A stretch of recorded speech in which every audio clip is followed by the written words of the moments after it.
Just getting started with bees? So you've bought a nucleus colony and are ready to add them to your beehive. Here is how. You should take a look at every frame of bees as you are taking them out. You are looking for food stores, nectar, honey, pollen. You are also looking for the queen and signs that she is laying eggs, larvae, capped brood.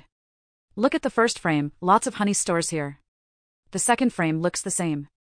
It is heavy with lots of honey. Oh, look, there is the queen.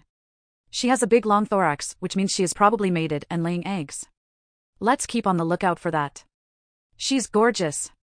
By the time we get to the fourth frame, we are seeing lots of pollen. If we look very closely, we can see eggs inside of the cells. Yay!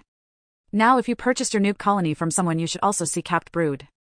This nuke is from a split and she has just started laying, which means there is no capped brood yet, but from the eggs we can see all as well. Okay, the final fifth frame needs to go in the hive. It has some extra comb, which I will cut away so the frames fit together nicely in the new hive. The bees could use some extra room. Once all 5 frames are in, we can add the final frames to the box. Making sure the frames are tight together. There should be a small gap in each corner. I put the roof on and left some of the comb I had to cut at the entrance for the bees because it had some honey in it. Congratulations on your hive. Remember, for best success, focus on building your hive up the first year, especially if you just bought one nuke. Honey will come from a strong hive. Feeding your new hive will help ensure that they make it through winter strong, which will give you a great chance at honey next year.